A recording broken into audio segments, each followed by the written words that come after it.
Quand je suis arrivé en Israël à la première année à la Yeshiva, j'étais un peu hésitant quand même sur l'idée de rester dans ce pays de fous. Et je suis tombé sur un livre qui était pas très connu. Ce livre m'a beaucoup marqué, on va dire que ce livre m'a carrément bouleversé sur la pensée sunnite. Et il se trouve que j'ai un ami qui a réalisé un film sur Abraham Livni. Et donc Stéphane Amar qui est là ce soir va nous dire quelques mots sur Abraham Livni. Stéphane.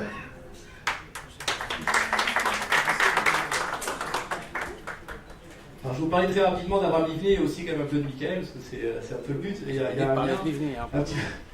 Alors, Abraham Livni, en fait, est de mon point de vue, un des plus grands penseurs qui est connu du peuple juif.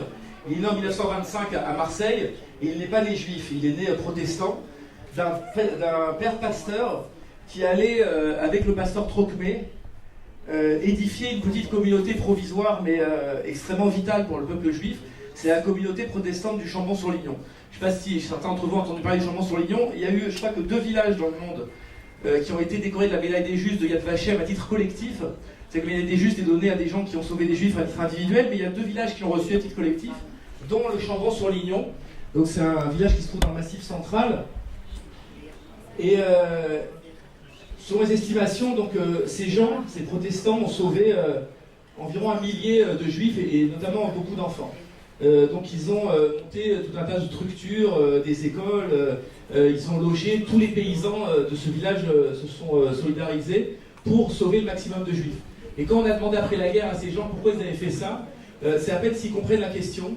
C'est-à-dire que pour eux c'était quelque chose de complètement naturel et ils l'ont fait simplement. Ils avaient également eux connu les persécutions en tant que protestants, en tant que huguenots. Ils avaient connu les persécutions religieuses, mais pour eux sauver une âme humaine, c'était quelque chose qui s'imposait, qui allait de soi. Et Abraham Livni va arriver en 1945, donc à la fin de la guerre, dans ce village pour voir ses parents, et constatant que chaque enfant est poursuivi de manière implacable, surtout en cette fin de guerre, à la fois par les Allemands, mais aussi par les pouvoirs français, ça va provoquer en lui un choc énorme qui va l'amener à une quête spirituelle, intellectuelle extrêmement profonde. C'est quelqu'un d'extrêmement brillant. Il va aller à la Sorbonne, étudier la théologie, et il va arriver à la conclusion que la Shoah, en fait, est l'aboutissement de l'enseignement ce qu'on appelle l'enseignement du mépris, c'est-à-dire de 2000 ans de haine chrétienne d'une partie du monde chrétien, et notamment de cette théorie du Vérus Israël, c'est-à-dire qu'il n'y a qu'un Israël, c'est le vrai Israël, c'est le monde chrétien, et il fallait donc à un certain moment qu'il n'y ait plus qu'un des 2 Israël qui subsistent, et c'est ce qui, selon lui, a provoqué profondément la Shoah. Donc ça va l'amener en fait à se convertir au judaïsme, à venir habiter en Israël dans les années 60, à étudier avec le Rav Kook, et à écrire ce livre donc, qui s'appelle Le retour d'Israël et l'espérance du monde. C'est un livre extrêmement important pour la pensée juive, mais aussi pour la pensée mondiale, parce que comme son titre l'indique, ça ne parle pas que d'Israël, ça parle surtout des nations du monde. C'est-à-dire quel est le rôle d'Israël par rapport aux nations. Abraham Livni nous explique qu'être juif, ce n'est pas pratiquer dans son coin, fréquenter sa petite yeshiva, mettre ses petites téphilines. Être juif, c'est porter une responsabilité par rapport au monde. C'est porter un message, et à travers l'existence même d'Israël, c'est faire exister le fait juif et finalement éclairer par l'existence même d'Israël toute l'humanité. Et c'est là que je pense que Michael a été touché par ce livre, et moi aussi. On n'a pas eu tout le même parcours. Michael est le fils d'un rabbin. Moi, je suis né dans une ville où il n'y avait pas de juifs. J'ai connu les premiers juifs à l'âge de 20 ans.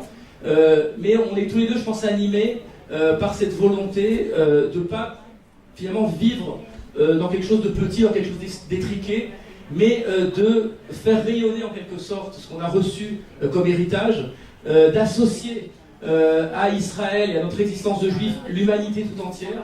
On est animé par cette volonté d'universalisme qui en fait, et c'est tout le secret du judaïsme, se conjugue avec le particularisme juif. On peut être à la fois particulariste, on peut être un juif fier de ses origines, pratiquant sa tradition, et en même temps être ouvert à toute l'humanité. Et je dirais qu'on est encore plus ouvert à toute l'humanité si on est d'autant plus juif. Et je crois que c'est le message qu'en fait on partage avec Michael, et c'est ce qui explique aussi la diversité des gens qui se trouvent ici.